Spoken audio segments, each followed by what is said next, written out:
My mom saw the two people covered in blood. It was horrible. On August 7, 2016, in Kansas City, United States, a tragedy occurred at Schlitterbahn Water Park. Its biggest tourist attraction, the Viaduct, was the tallest slide in the world, designed to provide an exciting and extreme adventure with all the safety measures for the whole family. However, no one would suspect that in reality, no person was safe at all. A passenger would receive such a brutal blow that their head would detach from their body. Amusement parks and faves. What is supposed to be quintessential family fun turned tragic for one family. 6 went to the park and 5 came back. What is hidden behind one of the most shocking accidents in the history of water parks?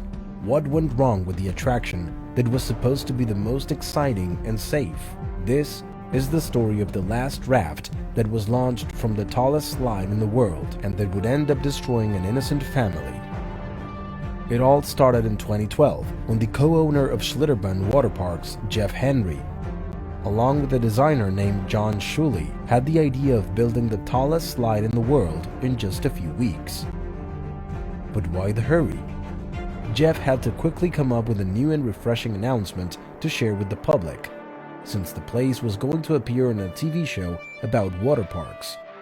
Eager to take advantage of the platform, they came up with announcing the first thing that came to their minds. Without considering the little time they had left, he told the whole country that they would seek the Guinness World Record with the colossal construction of tallest slide in the world.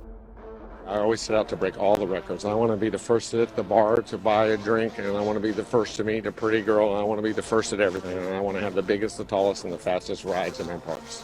Besides the responsibility of building a structure of epic proportions in such a short time, another problem presented itself to the creators. Neither Henry nor Shuley had any knowledge of mechanical engineering to solve the problems that such a construction entails that are associated with the complex laws of physics. The challenge was for the steep descent to not cause the passengers to fly off in the curves, given the high speed reached in a few seconds.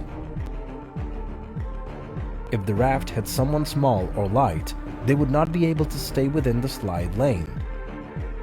Unfortunately, these businessmen were very familiar with the laws of the state of Kansas, which did not require any credentials to carry out this complex operation, and did not require an official inspection for its operability. This faulty management would end up in a colossal tragedy.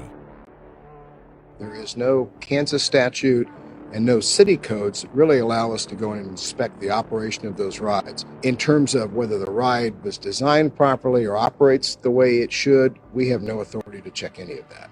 Do you know who does in Kansas?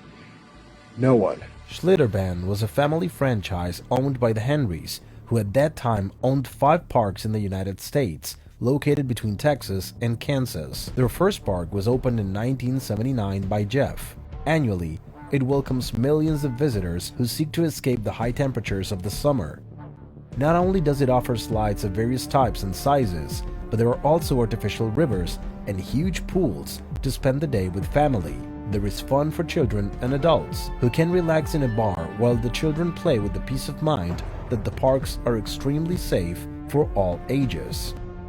Or at least, that's what they thought until that fateful day of August 7, 2016. On the television show, even the creators expressed doubts about the functioning of the slide. We really didn't know whether we were going to survive it or not. And we didn't know whether we had it figured out or not. Despite all the doubts of irregularities, they were able to build a structure 169 feet tall in just a few weeks. Verrückt, which means insane and crazy in German, became the tallest water slide in the world. To get an idea of its height, consider that the structure is taller than Niagara Falls. The descent is so steep that it can reach speeds of over 62 miles per hour. The last test carried out before its inauguration will be the prelude to the tragedy that would occur 2 years later. All right, boys. Kiss it goodbye, man.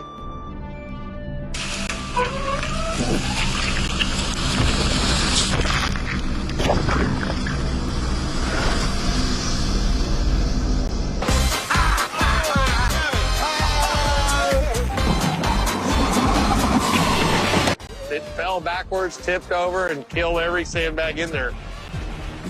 got enough done that we're all comfortable with what we saw. So we're good to go for tomorrow. If we mess up, it could be the end. Finally, the Verrückt attraction was inaugurated in July 2014, and it did not take long to attract fun and thrill seekers by the thousands. Because of course, what adventure lovers wouldn't be tempted to launch themselves, along with 2 other passengers, plunging near 17 stories vertically, straight down inside a rubber raft at extreme speed. And when you reach the bottom of the slope, you go back up dramatically another 5 stories to go down again on a slope, ending up covered in water. All this in just 18 seconds. For 2 years, millions of people were able to experience this extreme adventure until the day the last passengers boarded the tallest slide in the world. On August 7, 2016, the park was celebrating Elected Official Day, a promotion that Schlitterbahn offered where it gave free admission to elected officials of the state and their families. Among them was the Schwab family, whose father was a representative from Kansas. He gladly accepted the invitation and decided to spend the day at the park with his wife and 4 children. However, he would never imagine the real cost that this free pass would have. 6 went to the park and 5 came back. Caleb, 10 years old and one of Scott's sons, along with hundreds of people, climbed the 264 steps to the top of Verrückt, which at that time already held the record for being the world's largest water slide. From the top, the whole city of Kansas could be seen, offering a real spectacle. Caleb got on the front of the raft and put on a Velcro belt and a shoulder strap. Behind him, 2 women aged 32 and 25 completed the raft. The minimal safety measures for the passengers were a recurring criticism from visitors. They have a little net over the top, so it looks like they'll catch you if you fly off of it. The stitching was coming out of the boat. I did not feel safe on that ride at all. I did not feel safe with just a piece of Velcro holding me in and me having to hold myself in. But despite everything, people continued to seek the experience of plunging down the slide, just like Caleb. Once seated, everything seemed normal when the gate opened. The raft moved and leaned forward to start the dizzying descent. Within a few seconds, it was already passing the second hill, but instead of staying in its fiberglass channel and continuing its course, the raft flew through the air. Caleb's head hit a net and a semicircular metal hoop at the top of the slide. The impact with the hoop caused his head to separate from his body instantly. It was a very loud, just a boom boom. I knew immediately that somebody had fallen off the raft. We just heard this loud cracking noise almost, and so we all looked and we saw that there was the supports that hold the netting in place that's over the slide. A couple of them were all bent and jagged out of place. My mom saw the 2 people on the other behind the second and third row seats, and they were just covered in blood. It was horrible. One of the guys was still screaming, and so I told him, I said, there's nothing we can do. During the investigation, it would be revealed that this was not the first accident to occur on Verrückt. Between 2014 and 2016, 11 customers reported being injured due to bumps inside the raft, others hitting their heads and even their rafts flying off, like in Caleb's case. However, Schlitterbahn never disclosed this information to the public. During the investigation, macabre details would come to light about how they were able to bypass the law to operate and the decisions they made that led to one of the most scandalous disasters in water parks. More than an accident, this tragedy was the result of serious negligence, combined with such arrogant individuals who would be willing to play with people's safety to achieve their ambitious goals. They found a perfect place to carry them out, a state with regulation laws so precarious and insufficient that they didn't see a problem when they were presented with this monstrous project. Unbelievably, just 3 days after Caleb's accident, the park opened its doors to the public. People flocked in. We weren't sure whether to come or not, but we decided to go ahead and come, and but kind of mixed feelings. But the kids were looking forward to it, and we decided to come, and we brought some flowers with us because it just felt odd coming and not doing anything or recognizing it. Co-owner Henry and his accomplice Shuli were brought to justice for this tragic incident. They were charged with assault, endangering a child, involuntary manslaughter of Caleb, and interfering with law enforcement. The men skipped crucial steps in the design, construction, and safety testing of the structure, and rushed to build a thrill ride without the necessary expertise, creating a deadly ramp. And they knew it. They have all been completely wrong. Every bit of advice we've been given from the brightest brains and the smartest engineers, mathematicians, just have not been correct. But the law once again failed the victims. A judge dismissed the charges against the two men. What measures were taken after the death of a 10-year-old boy on the tallest water slide in the world? The slide was demolished in 2018, and the water park has been closed since 2019.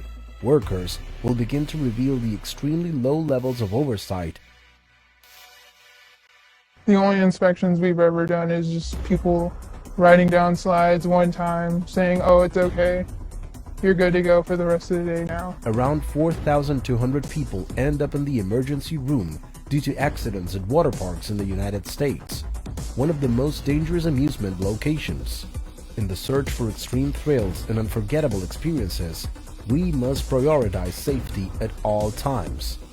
It is important to be aware of the risks associated with recreational activities and make sure to follow the rules and warnings provided by the park operators. Safety is everyone's responsibility, and we must take measures to protect our lives and those around us. Both water parks and theme parks must follow rigorous protocols, conduct frequent inspections, and have properly trained staff to ensure that the attractions are safe for all visitors.